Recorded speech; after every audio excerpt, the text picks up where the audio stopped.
Merci Bon, bah, d'être là bonsoir à tous pour ce merci webinaire. d'être là sur l'or. Donc aujourd'hui, on va parler d'un sujet que j'adore vraiment beaucoup, l'or et comment on peut venir l'intégrer dans sa gestion patrimoniale. Je vais parler de plein de choses, de plein de sujets. Je vais essayer d'être assez exhaustif. Et puis, si vous avez des questions, vous pouvez me les poser. Je les répondrai à la fin du webinaire. On va se prendre environ 45 minutes pour que je vous présente ce que j'ai à vous présenter, puis 15 minutes pour répondre aux questions. Euh, et puis, si vous avez besoin de compléments d'informations, vous pouvez toujours m'écrire plus tard, ou vous aurez mes coordonnées que je vous enverrai par email avec le replay du webinaire. Du coup, pour aujourd'hui, je suis là. Il y a Virginie aussi, ma collaboratrice. Là, si tu veux te présenter, Virginie, si tu veux dire bonjour. Oui, bonjour, merci à vous tous et à vous toutes d'être présents et présentes pour ce webinaire. Moi, je suis la collaboratrice d'Arnaud. Si vous avez des questions pendant le webinaire d'ordre sur notre blog, sur des articles ou pour intéresser par rapport à un coaching, vous pouvez me contacter via le chat et je vous répondrai avec plaisir. Je vous souhaite un bon visionnage. Oui, pareil, dans les emails, souvent, je mets les coordonnées. Hein, il est fort probable, si vous essayez de me joindre, que vous tombiez sur Virginie.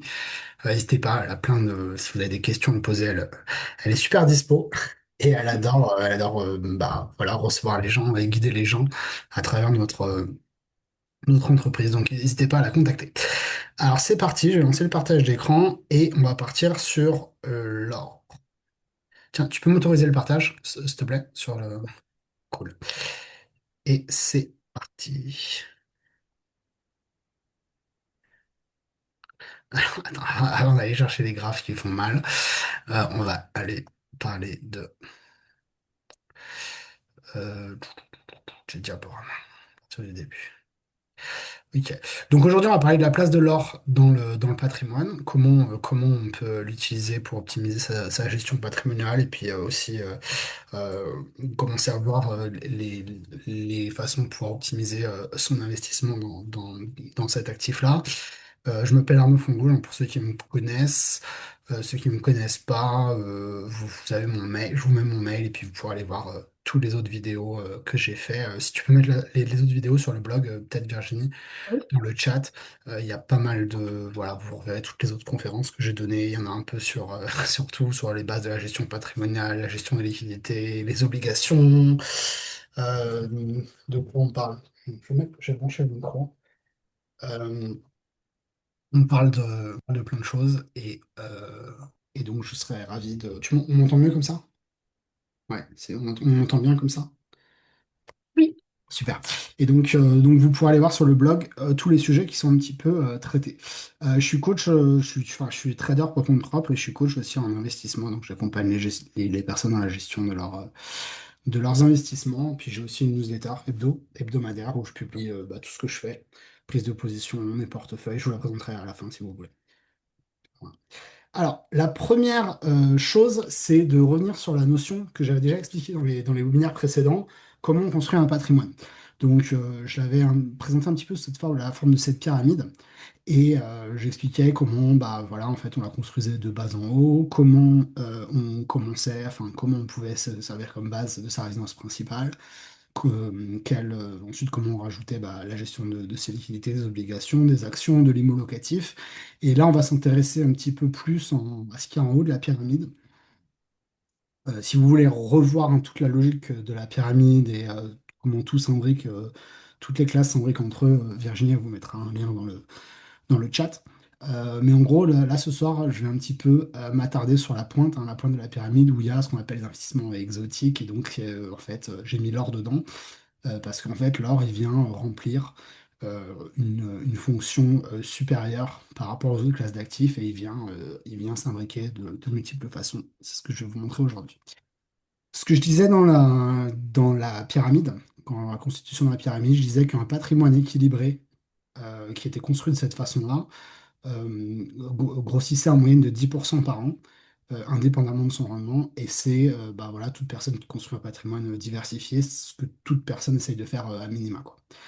J'avais donné aussi des pourcentages. J'avais dit, bah voilà, quand on construit un patrimoine diversifié. On essaye de le répartir en plusieurs, en plusieurs proportions. Donc, la résidence principale, les liquidités, la partie obligataire, donc soit via des fonds euros, soit via des ETF obligataires. J'avais présenté cette partie-là dans un webinaire entier. Et ensuite, la poche action qu'on a traité pas mal ici aussi. Et puis la poche immobilier locatif. À chaque fois, les pourcentages que je donne quand je parle d'immobilier, je le reprécise, c'est des valeurs nettes. C'est les valeurs nettes détenues, donc la valeur résiduelle, c'est-à-dire le montant du bien moins les dettes, en fait, la portion qu'on possède vraiment, quoi. Et puis là-haut, en la poche crypto, or, etc., j'avais dit, allez, en moyenne 10%. Alors, ces pourcentages, ils s'ajustent en fonction de chacun. C'est ce qu'on fait, c'est ce qu'on fait en travail quand je travaille en coaching avec les gens. J'essaye de dire, bon, d'évaluer les besoins, les objectifs de la personne, et puis ensuite on ajuste des stratégies ou des répartitions en fonction de ça. Et puis ensuite, je trouve des stratégies pour aider la personne à atteindre ses objectifs financiers, quoi. Donc on change et on ajuste ces pourcentages en fonction de ce dont la personne a besoin, quoi. Et donc on arrivait là-haut avec les 10%. Donc là, 10%, il y avait un petit peu tout ce qui était exotique, qui rentrait pas dans les classes d'actifs principales classiques. Et donc là-haut, j'avais mis l'or, les cryptos, ensuite il y a tout ce qui est terre, crowdfunding, etc. C'est des choses qui vont pas remplir des fonctions principales dans un patrimoine, mais qu'on va avoir pour venir chercher un rendement supplémentaire ou remplir une fonction particulière. Et c'est le cas de l'or. Et pour ceux qui me connaissent, voilà, ils savent que bon, je suis pas mal exposé en crypto, je suis pas mal exposé en or, mais aussi en forêt et en autres terres agricoles, quoi. Donc, pour moi, enfin pour mon cas personnel, je suis un peu plus présent dans le haut de la pyramide. Mais voilà, ça va dépendre de tout un chacun. Donc, quand je disais 10% à peu près pour le haut de la pyramide, je pense que en or pur, et on verra plus tard une déclinaison possible vers les autres métaux précieux. Je disais qu'il faut entre 6 et 10%. On va voir les critères plus tard, mais entre 6 et 10% d'or dans son patrimoine, c'est très bien. Et ensuite, c'est le maintien de ces pourcentages dans le temps, via des rééquilibrages, qui va venir déterminer si on achète ou si on vend de l'or, quoi. Donc, je vais reprendre un petit peu ce que je disais dans le webinaire précédent, mais en gros, une fois qu'on a déterminé quelle proportion d'actifs on devait détenir dans son patrimoine, de chaque actif on devait détenir dans son patrimoine, c'est ça devient le benchmark qui nous fait savoir et qui nous fait décider si on le vend ou si on le garde en fait, enfin si on vend ou si on achète l'actif. Par exemple, si j'ai 10% d'or dans mon patrimoine, chaque année quand je fais mon rééquilibrage et la réévaluation de mon patrimoine, si comme c'était le cas ces 2 dernières années, l'or est monté à 15, je vends de l'or pour le ramener à 10% de mon patrimoine.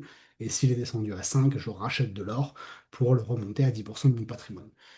L'idée, c'est quand on a défini une stratégie patrimoniale équilibrée, que ensuite le seul critère décisionnel qu'on vient évaluer chaque année au moment où on fait les rééquilibrages de son patrimoine, c'est le pourcentage qu'on détient.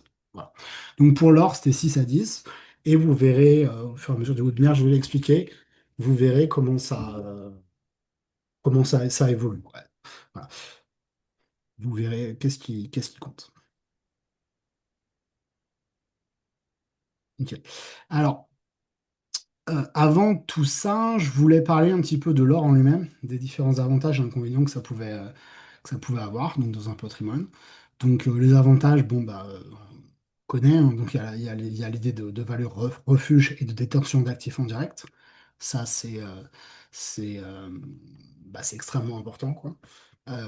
J'en parle régulièrement dans mes coachings, mais je dis qu'il faut détenir en direct euh, une certaine portion de son patrimoine pour remplir des fonctions de scénario d'urgence notamment. Bon voilà, c'est très résistant. Ça, c'est une valeur de croissance. C'est une matière première. Ça, d'ailleurs, c'est la première position de l'ETF Como, Commodities, que je recommande souvent dans ma newsletter qui est ici. Voilà, souvent, je recommande le tracker commodities par ici. Donc, voilà, il faut savoir que quand on achète quand on achète de l'or, on s'expose aussi aux matières premières. Voilà, c'est une devise de réserve. Je vais pas tous les faire, mais je vous laisse lire la liste. Et il faut savoir voilà, il y a plein d'avantages et il y a aussi quelques inconvénients, notamment le stockage ou les frais d'achat ou aussi la contrefaçon. Ça, c'est un problème qui a émergé sur les dernières années, c'est le fait qu'il y a beaucoup de pièces, de lingots contrefaits, quoi. Donc pour ça, faut s'assurer de la qualité de l'intermédiaire. Euh, une fois que j'ai dit qu'on prenait 6 à 10% d'or dans son patrimoine, j'ai rajouté la nuance de prendre un petit peu plus si on avait des objectifs particuliers. Alors l'objectif principal pour lequel les gens peuvent être amenés à posséder plus d'or que la moyenne, c'est c'est la transmission patrimoniale. Bon, voilà, quand on donne un lingot directement à ses enfants ou des pièces d'or directement à ses enfants, il y a pas de frais de succession, quoi. Donc c'est un moyen de pouvoir transmettre de la valeur en direct. Donc dans ces cas-là, on peut réfléchir à surpondérer l'or dans son patrimoine, ou alors si on a des objectifs d'anonymat ou de détention de valeur en direct, je pense notamment voilà, aux gens qui veulent partir à l'étranger ou qui ont des contraintes particulières. Voilà.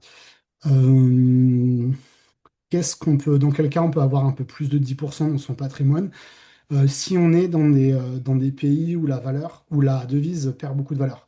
Il y a beaucoup de gens qui changent régulièrement leur devise en or dans les pays du tiers-monde. J'ai euh, j'ai euh, j'ai habité au Mexique, qui est un pays aurifère, et j'ai habité au Canada aussi, qui est un pays producteur d'or. Et donc là, les gens vont très souvent convertir leur devise en or pour avoir une valeur refuge. Euh, donc, à vous de réfléchir si vous avez des objectifs patrimoniaux personnels qui peuvent vous amener ou qui peuvent vous conduire à posséder un peu plus de 10% d'or en patrimoine. Mais ensuite, voilà, ensuite, il faut y réfléchir. Et après, il y a cette problématique de quand l'or explose au niveau du prix, comme c'était le cas cette année-là, cette année et l'année dernière. Dans ces cas-là, il faut vraiment réfléchir à est-ce qu'il y a des moments où l'or vient prendre une place trop importante dans notre patrimoine et donc réaliser des arbitrages. Alors, pour parler de ces arbitrages, pour vous dire à peu près les proportions, c'est ce que j'ai moi dans mon patrimoine, c'est environ 80% d'or physique et 20% d'or papier. Alors en ETF ou d'autres façons de détenir de l'or papier, on va rester sur ces ETF. L'avantage d'avoir cette partie en or papier, ça permet de faire des rééquilibrages plus faciles. D'accord? Donc en fait, l'or physique, elle vient remplir les fonctions, l'or physique vient remplir les fonctions de l'or physique, telles que je les ai décrites à gauche là, de l'écran. Et l'or papier, lui, vient nous permettre de faire les allers-retours, les achats-reventes en fait, sur cette valeur-là.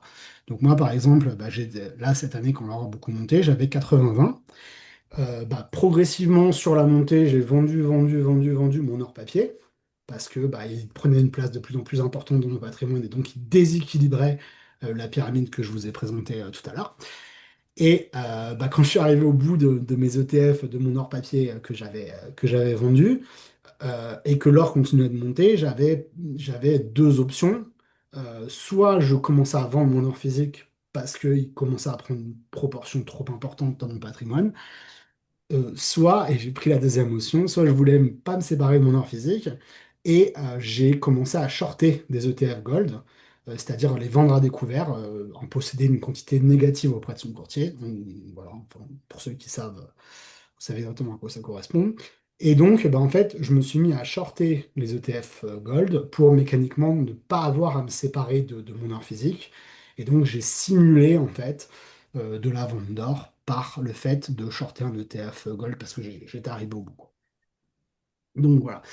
Comme chaque classe d'actifs, c'est ce que j'explique quand on gère sa pyramide comme je l'ai présenté un petit peu plus haut, le meilleur moyen de gagner de l'argent et de s'enrichir, ça va être de naviguer les différents cycles des différentes classes d'actifs en faisant des arbitrages et des rééquilibrages de sa pyramide. Et donc, bah, par rapport à l'or, le, l'ETF, l'ETF, l'or papier, il est commode pour ça, quoi. Voilà. Et puis c'est pareil, donc là j'ai des positions short en or aujourd'hui.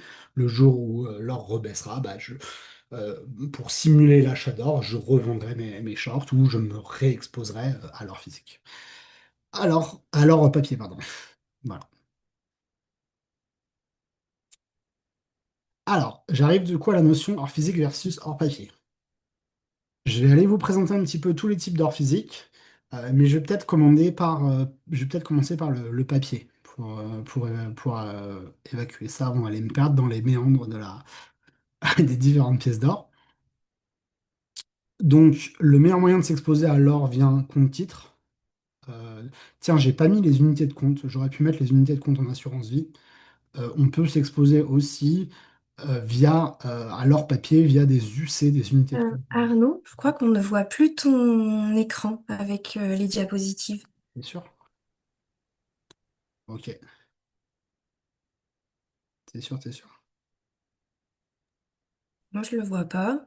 Alors Et peut-être. attends, je le remets. Là, tu vois quoi? Arnaud a commencé le partage d'écran. Ok, Et là, oui, c'est revenu. Parfait. ok, ok. Donc là, ça, vous l'avez vu ou pas? Ouais, je le redis. Alors sinon, je refais une petite phrase dessus. Voilà, je disais sur cette diapo que l'or devait faire 6 à 10% du patrimoine en fonction de ses objectifs patrimoniaux et qu'on s'enrichissait par naviguer les cycles des différentes classes d'actifs en réalisant des arbitrages entre les différents actifs qu'on possède. Je parlais des avantages et des inconvénients de l'or. Tu le vois bien là sur l'écran, Virginie? On le voit bien? Ok, super. Et j'expliquais qu'on utilisait les 80 d'or physique, les 80% que sur tout l'or qu'on possédait dans son patrimoine, on utilisait 80% d'or physique pour les propriétés de l'or et 20% en ETF ou en or papier pour permettre le rééquilibrage. Voilà. Alors, ensuite, on arrive à hop là, j'ai plein de choses à vous dire encore. On arrive à comment acheter de l'or. Donc, il y a l'or physique et l'or papier, hein, c'est les deux grandes façons d'acheter de l'or. Et j'ai rajouté l'or crypto aussi, dont je vais vous parler. Alors, je commence par l'or papier. On peut acheter de l'or papier via des ETF, hein, tout simplement. Donc, il y a des ETF qui ont plus ou moins d'or physique en quantité adossée aux parts d'ETF qu'ils ont émis. Moi, je privilégie le Gold de Amundi, le FIS de Sprott, qui lui a vraiment des audits de la quantité d'or physique détenue vraiment par l'entreprise qui s'appelle Sprott. D'ailleurs, pour les métaux précieux, je privilégie les ETF Sprott parce qu'ils sont particulièrement audités, qualitatifs. Pour l'argent, j'ai PSLV, il y en a aussi d'autres pour l'uranium et pour le platine et le palladium dont je vous parlerai tout à l'heure. Il y a aussi BlackRock qui a deux ETF Gold. Ceux-là, je ne les possède pas. Moi, je possède que ces deux-là, là-haut. Et puis ensuite, il y a une façon de s'exposer à l'or, c'est les minières, les minières. Je vous montrerai tout à l'heure sur le graphique que c'est pas forcément la meilleure façon, parce qu'en fait, c'est un petit peu le cas de toutes les classes d'actifs mixtes, ou on va dire hybrides, c'est que bah, on n'a pas vraiment les avantages de posséder de l'or physique derrière, et on a les inconvénients de la fluctuation du marché action. Et c'est le cas aussi, d'ailleurs, les minières, hein, que ça soit d'or ou d'autres métaux ou d'autres matières premières, sont aussi soumises aux fluctuations du coût de l'énergie, du prix du pétrole, etc.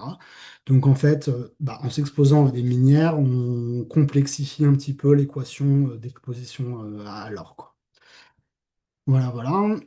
Donc j'ai parlé aussi des unités de compte en assurance vie, hein. Ça peut être un moyen de s'exposer à l'or, les UC or en assurance vie. Et puis ensuite, il y a l'or crypto, il y a le Pax Gold et le Tether Gold. C'est pareil, c'est un petit peu hybride, donc je conseille pas trop de s'exposer à ça, au crypto gold, enfin à l'or crypto, sauf des cas où des gens ont des plus-values à éviter en crypto, ils veulent s'exposer à l'or temporairement pour faire des allers-retours ou des rééquilibrages. Ça évite de passer par la case fiat et donc de déclencher la fiscalité sur les cryptos. Mais sinon, voilà, il faut avoir confiance aux différents intermédiaires. Pour moi, enfin, c'est toujours pareil, hein, l'or papier ou tout l'immobilier papier ou l'or crypto ou l'immobilier crypto, etc. Ça possède un peu tous les inconvénients des deux classes d'actifs sans en posséder les avantages. Donc, bah, si je reviens sur la logique de la grosse pyramide, euh, il faut privilégier, si on veut s'exposer à une classe d'actifs, vaut mieux s'exposer en direct, quoi. Voilà, voilà. Et puis ensuite, je vais aller vous montrer les pièces, un peu, les pièces, les lingots et tout ça. Alors, après, je vous parlerai des cours. Le premier truc qu'il faut savoir, d'accord, c'est que quand on veut acheter de l'or physique, on peut acheter soit des pièces, soit des lingots. Quand on va acheter des pièces ou des lingots, alors là je suis sur le site du comptoir national de l'or, hein, gold.fr. C'est un site qui donne les cours de l'or, d'accord, et des différentes de pièces d'or. Ce qu'il faut savoir, c'est que quand on souhaite acheter de l'or, il y a plusieurs éléments à prendre en compte. Le premier, c'est pas forcément celui qu'on pense, ça va être la fractionnabilité. L'or étant une valeur refuge, il faut partir du principe que si on la possède pour se protéger de différentes crises ou quoi que ce soit, justement, s'il y a une crise, sa valeur va complètement exploser. Si sa valeur explose, et souvent en corrélation négative avec la devise du pays dans lequel on se trouve, euh, il va falloir être capable de trouver un acheteur. Donc là, aujourd'hui, le lingot, il est à 92 000. Voilà, si on a un lingot d'un kilo, trouver un acheteur qui a 92 000, soit en espèces ou soit de façon directe en période de crise, c'est compliqué. Alors imaginez si ce prix il est multiplié par 5, par 6 ou par 7, quoi. Donc souvent, quand on achète de l'or, il faut privilégier la fractionnabilité et donc bah, les plus petites unités pour pouvoir les échanger en temps voulu. La fractionnabilité, elle est de facto permise par les pièces. D'accord? Donc, c'est le cas des Napoléons ou ce qu'on appelle les louis d'or. Je ne vais pas m'étendre sur les types de pièces d'or, mais en gros, les pièces permettent un petit peu de facto cette fractionnabilité. On peut même descendre jusqu'à des lingotins de 1 gramme ou ce qu'on appelle des lingotins fractionnables, où on peut les découper en morceaux d'1 gramme. Ça remplit vraiment une fonction de valeur refuge en temps de crise. Et puis ensuite, en fonction de cette fractionnabilité, va venir un autre facteur qui est assez important quand on veut choisir son or, c'est ce qu'on appelle la prime. Alors la prime, c'est le différentiel entre la valeur en or contenue dans le produit, contenue dans l'actif, enfin, dans la pièce ou dans le lingot que vous possédez, et le prix du marché en or. Donc là, en l'occurrence, bah, je vais vous ouvrir un Napoléon ou un franc suisse ou un 50 pesos. En gros, un lingot d'or aujourd'hui, il y a 1 kilo d'or à l'intérieur, ça vaut 92 500, et la prime est négative de 1%. C'est-à-dire qu'aujourd'hui, euh, le lingot de 1 kilo s'achète 1% moins cher que sa valeur en or. À l'inverse, le lingotin 500 grammes, lui, rapporté au prix du kilo d'or, il s'achète 5% plus cher. Donc ça, c'est ce qu'on appelle une prime. Voilà. Et c'est une prime qu'on va payer auprès du revendeur, donc la personne qui va nous vendre l'or. Euh, et donc c'est en fait de l'argent qui va être perdu, enfin, c'est de l'argent qu'on va payer dans le vide, parce que ça va venir. euh, ça va venir en plus de la valeur qu'on détient. Donc, quand on achète par exemple 500 grammes d'or auprès d'un marchand, on va détenir la valeur de 500 grammes d'or, moins la prime qu'on a payée, moins la commission qu'on a donnée au vendeur. C'est environ entre 4 et 5%. Donc il faut savoir que bah, si on achète un lingotin 500 grammes, on va le payer 49 000 plus la commission du vendeur, alors qu'en fait en or, il y aura réellement que 46 000 et quelques. Voilà. C'est pareil pour les pièces.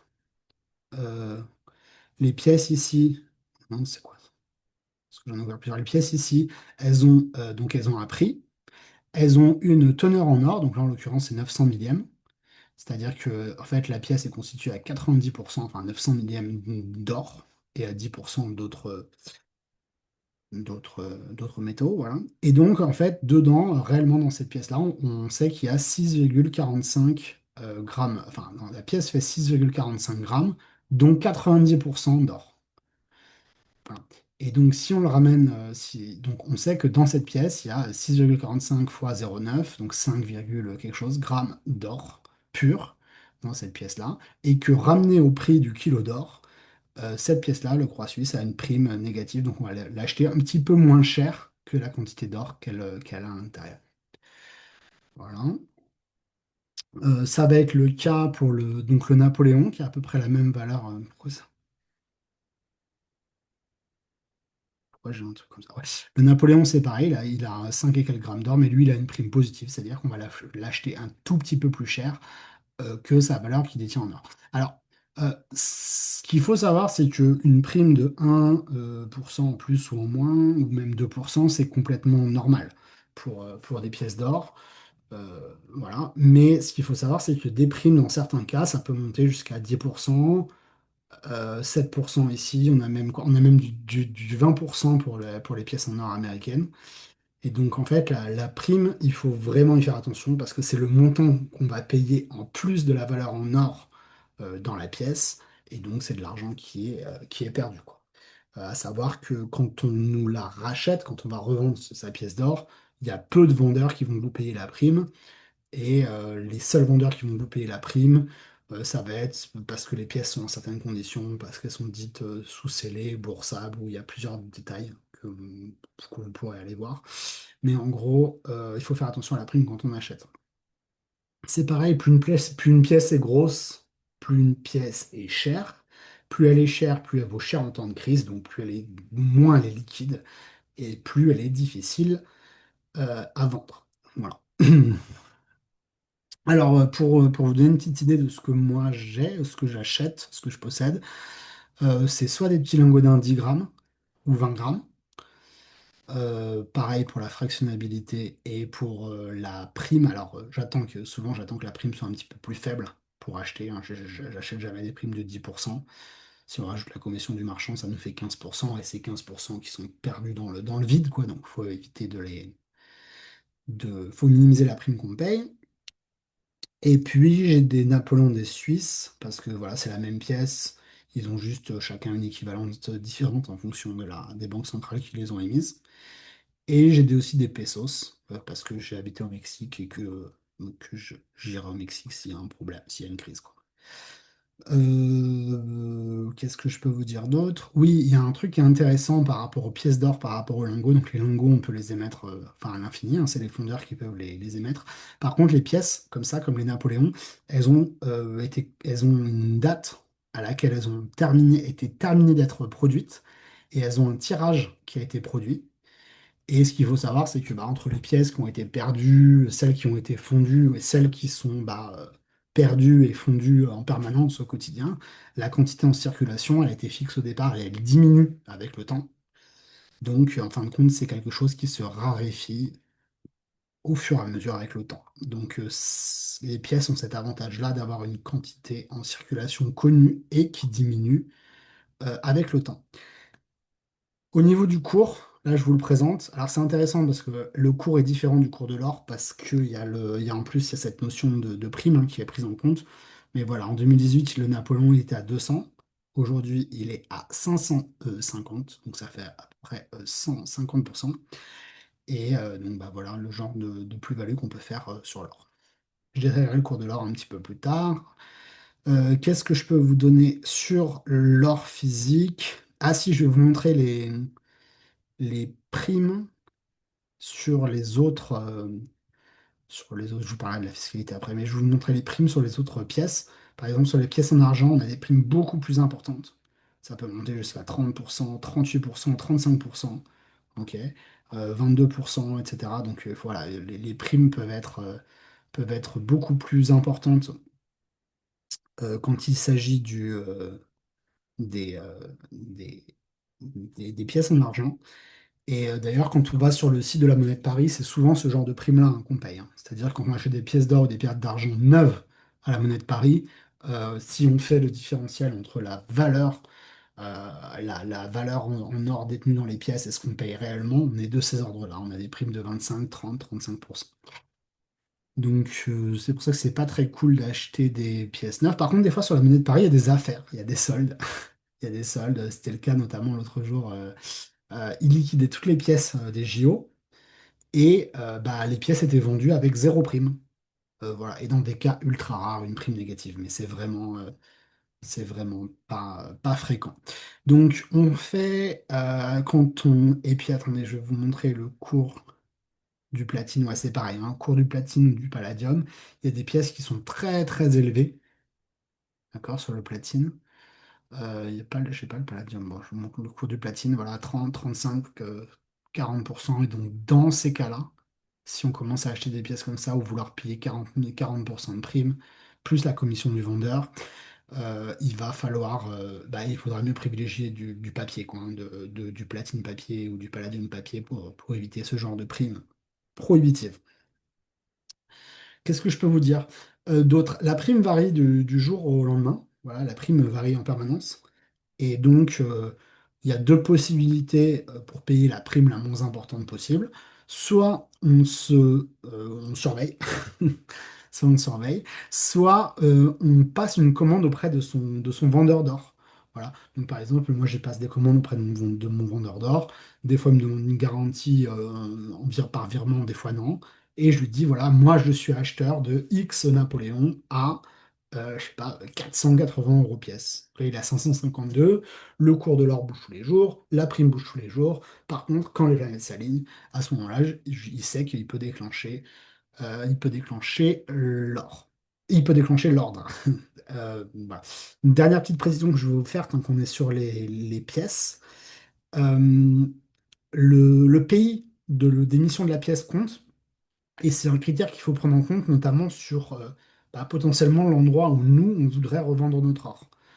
Donc, bon, bah, si on reste en France, bah, c'est bien d'avoir un Napoléon, parce que c'est reconnu et c'est là où la prime sera plus élevée. Pourquoi? Parce que c'est là où la prime sera la plus importante.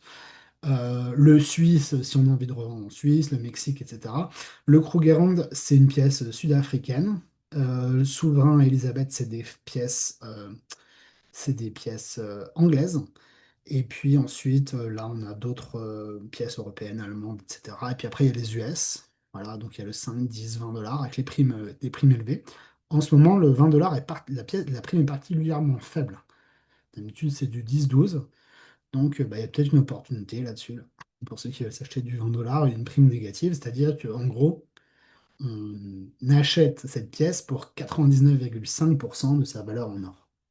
Je n'irai pas jusqu'à dire que vous êtes payé pour l'acheter, mais il y a une raison particulière à pourquoi il y a des primes négatives en ce moment, alors que pourtant on a un contexte géopolitique un petit peu incertain, c'est que justement, beaucoup de gens dans le monde de l'or, et moi y compris, pensent qu'on a atteint un plafond, qu'on est très très haut. Donc du coup, les gens qui possèdent de l'or essayent de le vendre, quitte à payer une prime négative pour pouvoir s'en séparer au meilleur prix. Voilà, c'est une des raisons principales. Donc j'ai parlé de ça. Qu'est-ce que je vais vous dire d'autre? Hop là, je vais parler. Je vais vous parler maintenant des facteurs qui influencent le cours de l'or. Alors c'est un petit peu plus technique, on va aller faire de l'analyse technique, voire des graphes, mais je vais vous en parler des principaux facteurs. Donc le premier, c'est la force du dollar. Je vais vous montrer sur le graphe après. Le premier, c'est la force du dollar, ce qu'on appelle le DXY. Et en fait, le DXY, c'est ce qu'on appelle le DXY en anglais, c'est un indice de devise. En gros, c'est la force du dollar par rapport aux principales devises de référence. Donc en gros, est-ce que le dollar est plutôt fort ou plutôt faible en ce moment par rapport à un panier de devises mondiales? Et ben en fait, pourquoi c'est important de suivre le DXY? Parce que bah, mécaniquement, plus le dollar est faible, la once d'or étant elle-même exprimée en dollars, plus l'once d'or a tendance à monter. Je vous montrerai sur le graphique. Il y a un autre indicateur qui est cool à suivre, c'est le gold-silver ratio, où c'est un ratio entre le prix de l'or et le prix de l'argent. Et lui, il va nous donner une indication sur est-ce que en ce moment, l'argent est plutôt faible par rapport à l'or ou est-ce que l'argent est plutôt fort par rapport à l'or? Et ça va nous permettre de prendre une décision d'arbitrage en fonction de quel métal on va acheter, en fonction du temps. Si le gold-silver ratio est plutôt en faveur du gold, on va acheter de l'or. Si le gold-silver ratio est plutôt en faveur de l'argent, on privilégiera l'achat d'argent. Je parlais de ça dans ma newsletter, pour ceux qui la connaissent. Pour ceux qui la connaissent pas, je publie ça toutes les semaines avec des graphes, des analyses et tous les investissements que je fais. Toutes les opportunités d'investissement que je présente chaque semaine. Et d'ailleurs, on parlait de quoi cette semaine? On parlait du Nasdaq et de STM Microelectronics. Et donc, ce que je voulais vous montrer, c'était que... F. Bon, je peux pas les montrer. Je voulais montrer qu'à un moment, je parlais du gold-silver ratio et j'expliquais que c'était le bon moment pour vendre son, son or pour acheter de l'argent, pour passer sur l'argent. Je vais vous montrer sur le graphe. Ne inquiétez pas, je peux pas le retrouver comme ça.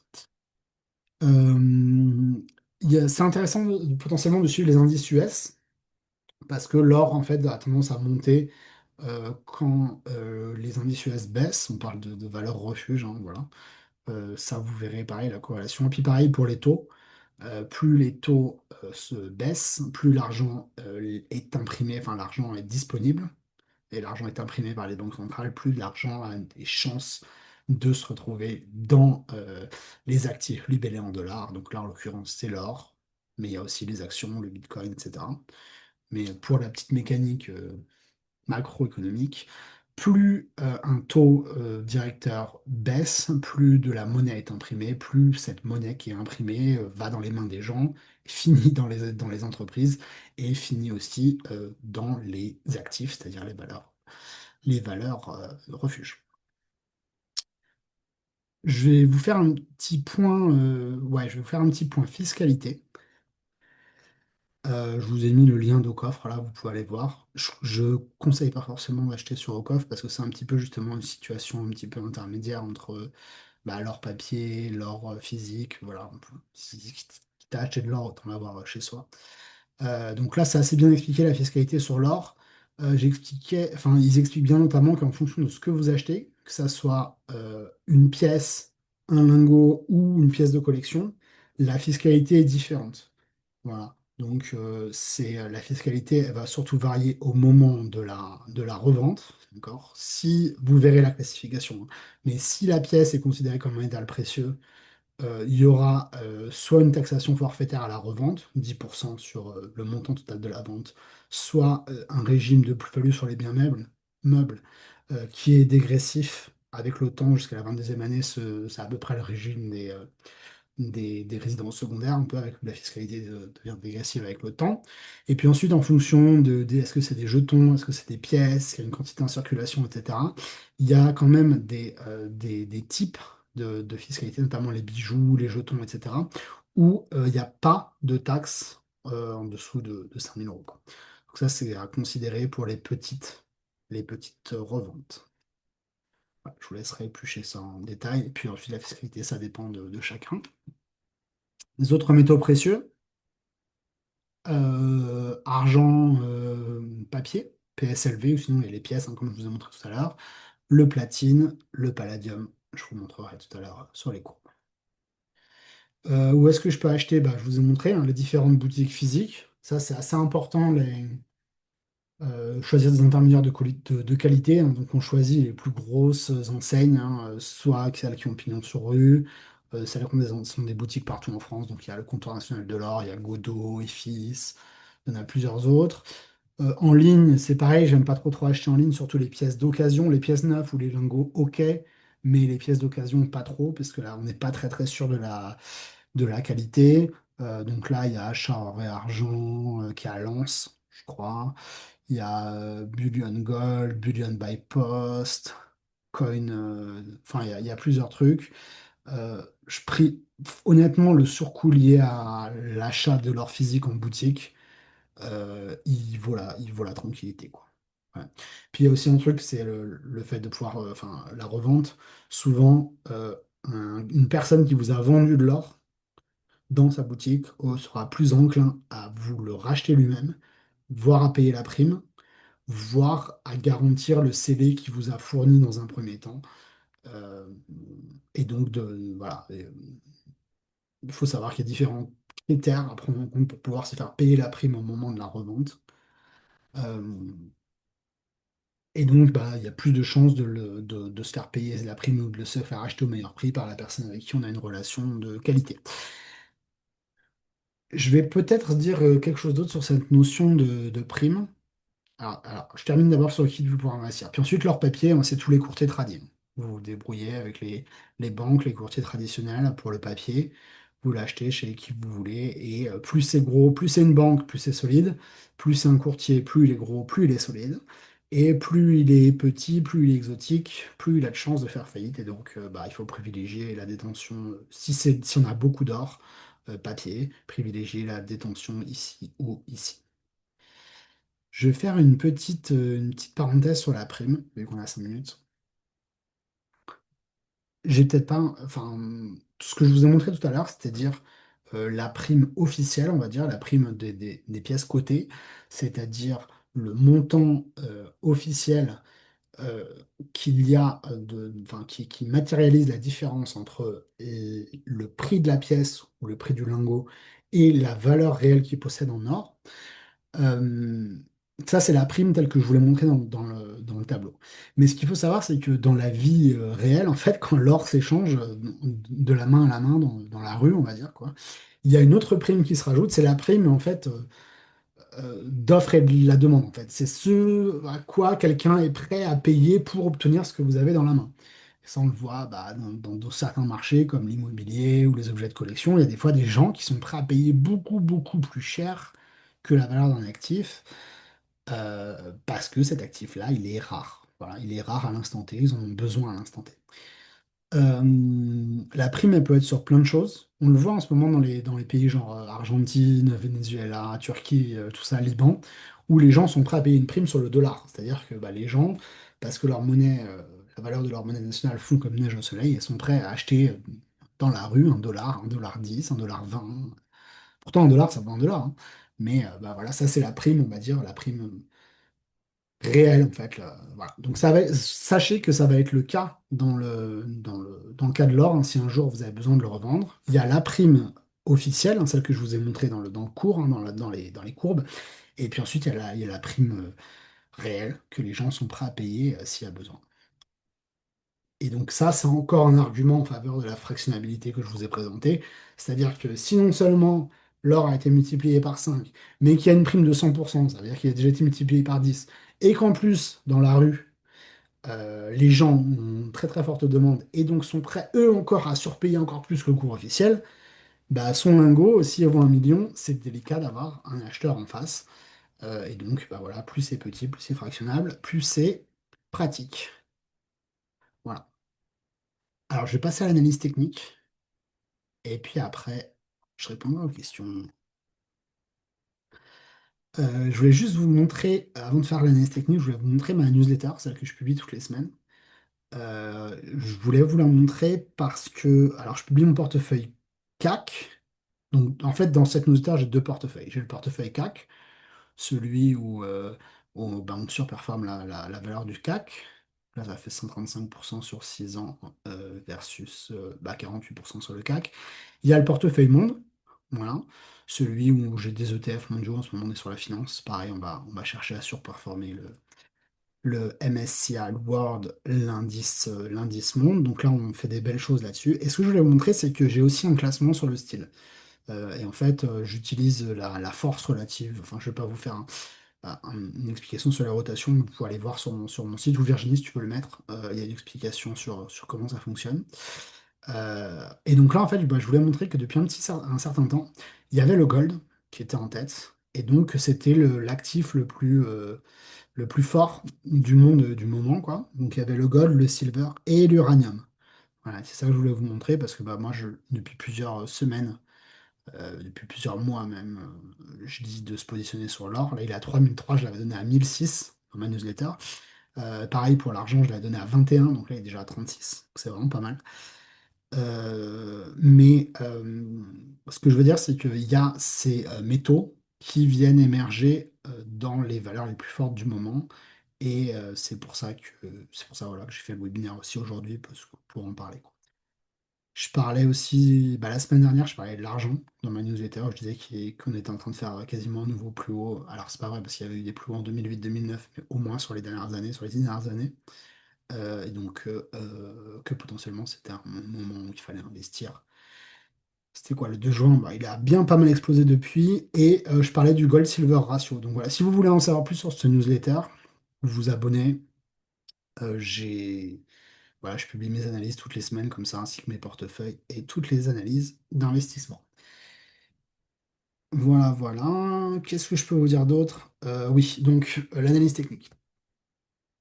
Je vais vous montrer les graphes pour vous montrer la corrélation entre les différents métaux et différents indicateurs macro. L'idée, elle est de savoir à peu près quand et comment on investit dans l'or et surtout comment on décide de faire des arbitrages entre les différents métaux précieux. Alors d'abord, je vais prendre l'or tout seul. L'or tout seul, bah, pour ceux qui me connaissent, j'apprends ici l'analyse technique, j'explique aux gens comment on lit les cycles, ok? J'explique aux gens pourquoi il fallait acheter ici, et ensuite bah, comment ça se passe.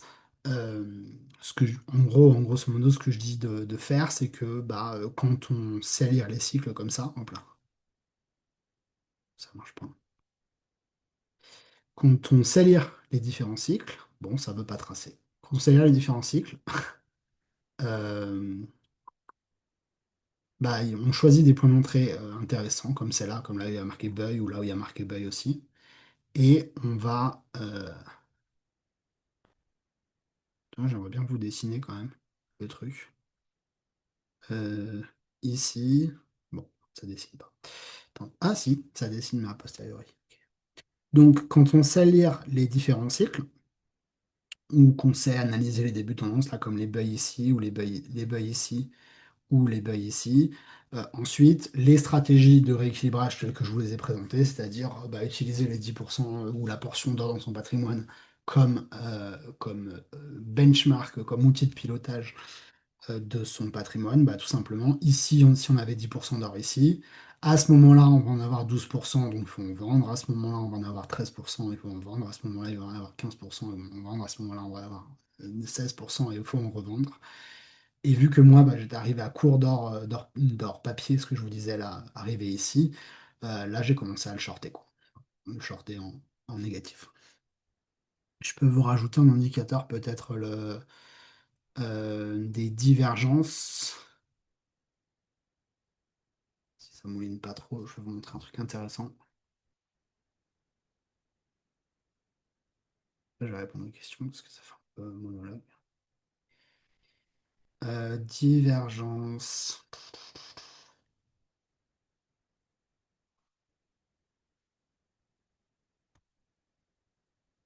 Bah tiens, comme ça, vous voyez comment on fait sur TradingView.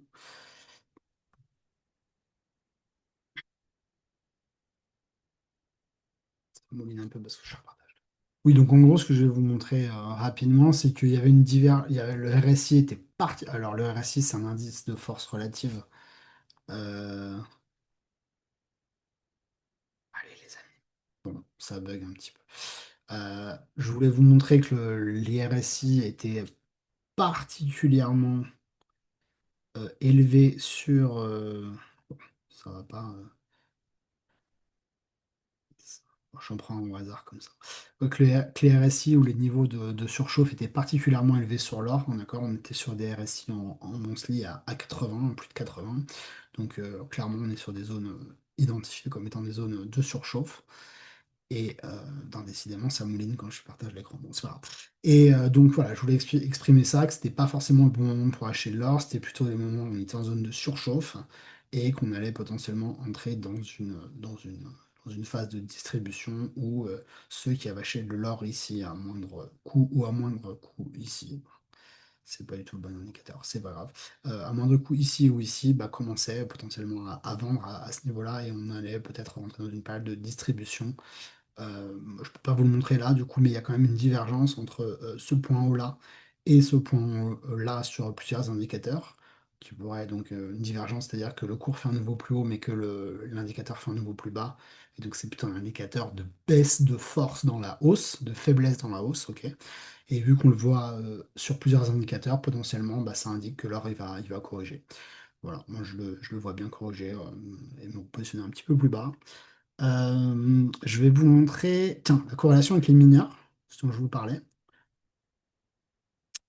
Donc, ça mouline un petit peu encore. Dis donc. voilà, les mineurs. Donc là, on voit Barrick Gold, dans l'action dont je vous parlais.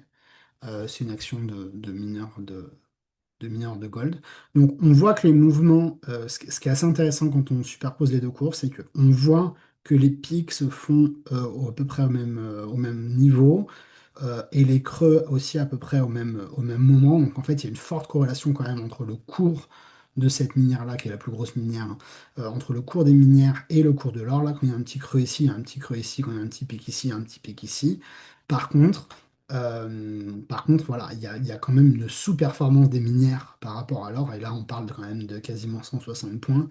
Donc, quitte à s'exposer à l'or, papier, autant le faire via un ETF Gold plutôt que de le faire via des minières. Alors ça présente son intérêt, il y a d'autres intérêts de s'exposer aux minières. Je pense que euh, aujourd'hui, s'exposer à l'or papier et peut-être en direct est peut-être plus pertinent. Je voulais vous montrer par rapport au taux d'intérêt, voilà, au taux d'intérêt US. Donc je le redis, hein, plus les taux d'intérêt baissent, hop là, comme ici. Donc plus les taux d'intérêt baissent comme ici, plus l'argent est disponible et donc là plus l'or vient monter. Quand les taux d'intérêt montent comme ici, là on voit bien sur cette période-là, hein, de corrélation, l'or vient baisser. Là, on le voit, là, l'or il se met à baisser dès que les taux commencent à monter ici, là en 2022. Donc c'est il y a quasiment une corrélation négative parfaite. Et puis, à l'inverse ici, quand les taux stagnent et se mettent à baisser, voilà ici, les taux stagnent, se mettent à baisser, l'or se met à monter. Donc on voit une corrélation bien visible entre ces deux-là. Donc si vous voulez suivre cet indicateur de taux, c'est USINTR, US Interest Rate. C'est le taux d'intérêt long terme. Et puis ensuite, je voulais vous montrer avec les autres métaux précieux. Donc le premier, c'était l'or argent. D'accord? Si vous avez suivi ma conférence l'autre jour sur les devises, vous verrez que c'est un petit peu la même logique. J'expliquais, pareil dans la newsletter, qu'il y a toujours une sorte d'effet rattrapage entre les périodes de hausse de l'or et les périodes de hausse de l'argent qui suivent avec un petit décalage temporel. Là, on voit bien l'or qui monte, qui monte, qui monte, qui monte, l'argent qui traîne, qui traîne, qui traîne, qui traîne, qui descend, mais qui finit par rattraper les courbes. Là, on compare la force relative, donc les courbes finissent par se rattraper, par se croiser. Toujours avec un petit décalage temporel ici. Pareil ici, d'accord? Là, il y a une certaine corrélation et l'argent qui monte avec un petit décalage. Voilà. Moi, je pense que là, en ce moment, on a eu un pic là. En ce moment, je pense qu'on est là par rapport à la corrélation or-argent. Si vous voulez voir ce gold-silver ratio, je vais vous le montrer tout à l'heure. Donc ça, c'est l'argent. Et je voulais vous montrer aussi l'uranium, parce que j'en ai parlé dans la newsletter à plusieurs reprises. L'uranium, et je vais rajouter tiens, directement le palladium sur la courbe. Pour moi, le palladium, c'est le métal précieux qui a le plus gros potentiel de hausse en ce moment. Je l'ai analysé, j'en ai parlé à plusieurs reprises dans la newsletter. L'uranium, il est là-haut, d'accord? Il est là-haut en rouge. Donc on voit bien, pareil, qu'il y a une décorrélation ici hors uranium, ici hors uranium, et donc qu'il y a des opportunités d'arbitrage entre les deux. Là, on voit le palladium qui a beaucoup, beaucoup, beaucoup, beaucoup baissé et qui est complètement corrélé négativement, enfin, ou du moins décorrélé avec l'or. Voilà. Et donc, en fait, bah, quand on décide, c'est un petit peu la même logique que j'expliquais sur la pyramide, mais si là, elle est extrapolée aux métaux précieux. Quand je décide d'avoir une stratégie d'investissement sur les métaux précieux, je vais décider, donc soit je vais utiliser l'or comme référence, et ensuite je vais décider de faire des arbitrages entre l'or et les différents métaux précieux en fonction de si j'identifie des grosses différences de prix. Ce que j'appelle moi des yeux dans l'écart entre les courbes. D'accord? Si on est capable d'identifier des extrêmes de courbes deux différents métaux, ben alors ça génère des opportunités d'arbitrage. Exemple, ici, l'uranium a beaucoup monté avec le palladium qui a beaucoup baissé. Ben, je peux vendre de l'uranium pour acheter du palladium. Ici, j'ai le silver qui a beaucoup monté, ou le gold qui a beaucoup monté, et le palladium qui a beaucoup baissé. Ben, je peux vendre du gold et acheter du palladium. C'est exactement ce que j'ai fait. Ici, le palladium avait un gros pic, et le gold avait un gros... Ouais, le gold était faible, je pouvais vendre mon palladium pour acheter de l'or.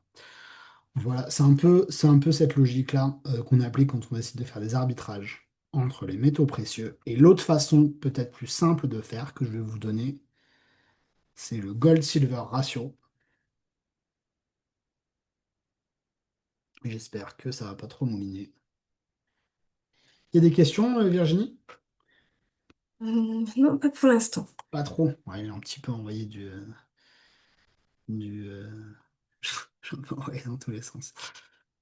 Mais c'est intéressant, il y a beaucoup de valeurs, hein, il y a beaucoup de valeurs. Donc, si je regarde le gold-silver ratio, j'espère que j'ai pas fait du trop de monde. Le gold-silver ratio,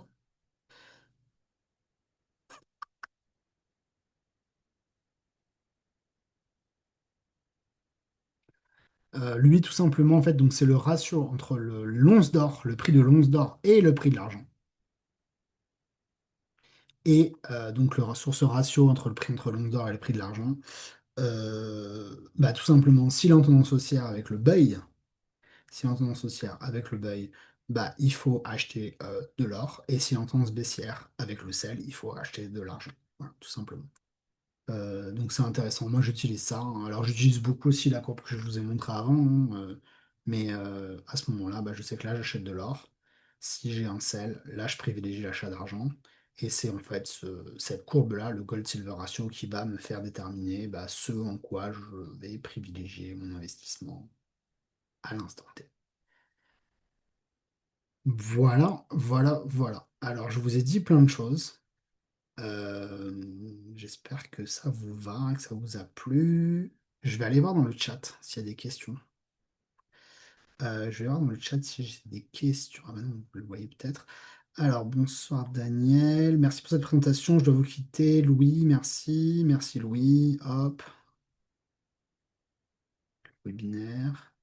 Ok. J'ai pas trop de questions sur le sujet.